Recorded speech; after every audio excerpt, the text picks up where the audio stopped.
अगर आप आज तक ये सोचते आए हैं कि सच्चा न्याय सिर्फ कोर्ट में मिलता है, तो प्लेटो की यह किताब आपकी सोच को अंदर तक झकझोर देगी।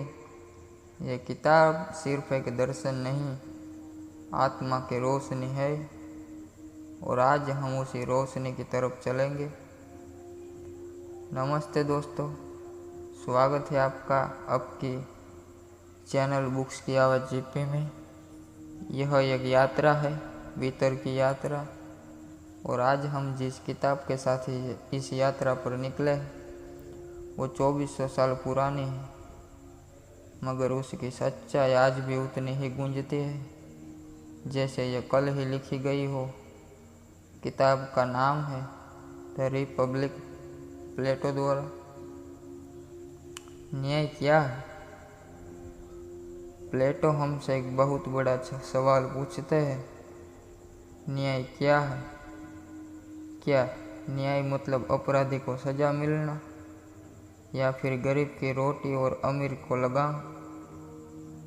सुकरात, जो इस किताब के नायक है, कहते हैं न्याय तब होता है जब हर व्यक्ति अपने कर्तव्य पर बड़ा बना रहता है, न ज़्यादा करता है न कम। जैसे एक किसान खेत में बीज बोता है, एक शिक्षक ज्ञान देता है, एक सैनिक रक्षा करता है, और एक राजा समाज को दिशा देता है। हर कोई अपने स्थान पर, यही है असली न्याय। तो सोचिए, क्या आज के समाज में ऐसा होता है? आदर्श राज्य कैसा हो? प्लेटो कहते हैं दुनिया तब सुधरेगी जब दार्शनिक राजा बनेगा। क्यों? क्योंकि एक सच्चा दार्शनिक सत्ता के पीछे नहीं भागता, वो सत्य के पीछे भागता है। आदर्श राज्य में 3 वर्ग होते हैं। दार्शनिक राजा, जो ज्ञान और विवेक से निर्णय ले। रक्षक, जो शक्ति और साहस से समाज की रक्षा करे। जनता, जो ईमानदारी से अपना कार्य करे। आज रणनीति में क्या होता है? ज्ञान का अभाव है, स्वार्थ का साम्राज्य है।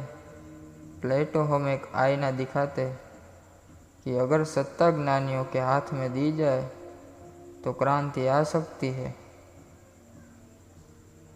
गुफा रूपक सबसे रहस्यमय दृश्य। अब सुनिए इस किताब का सबसे गहरा हिस्सा, द एल्गोरी ऑफ द केव। गुफा रूपक। कल्पना कीजिए, कुछ लोग एक अंधेरी गुफा में पैदा होते हैं। वो कभी बाहर की दुनिया नहीं देख पाए। उनके सामने बस एक दीवार है और पीछे एक आग जल रही है। वो केवल परछाइयों को ही दुनिया मानते हैं। फिर एक दिन एक व्यक्ति बाहर निकलता है। वो देखता है असली रोशनी, असली आकाश, असली जीवन।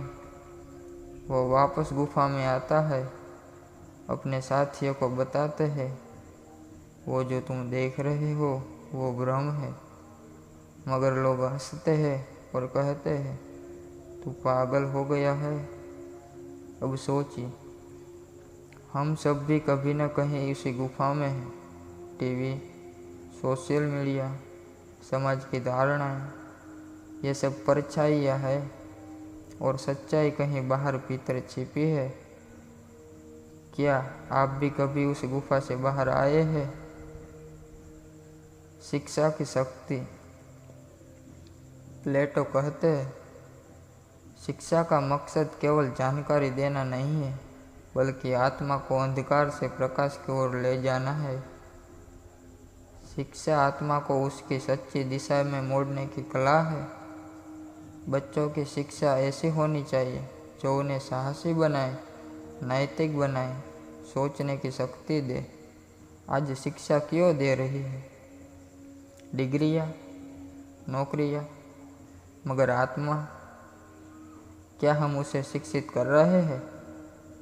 प्लेटो हमें याद दिलाते हैं वो शिक्षा अधूरी है जो आत्मा को न छुए।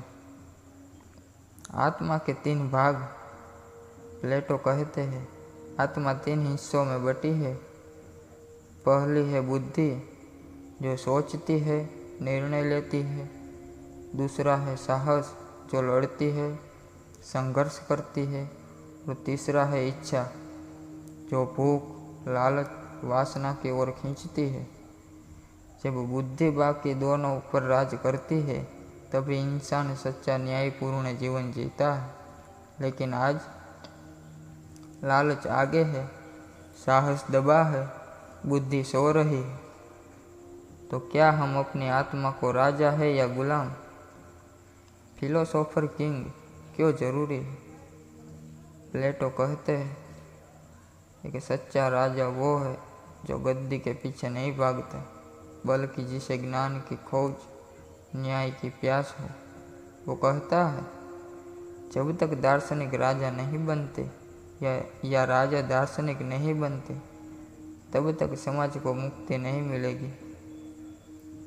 आज हम इन नेताओं को चुनते हैं, क्या वो दार्शनिक है या अभिनेता?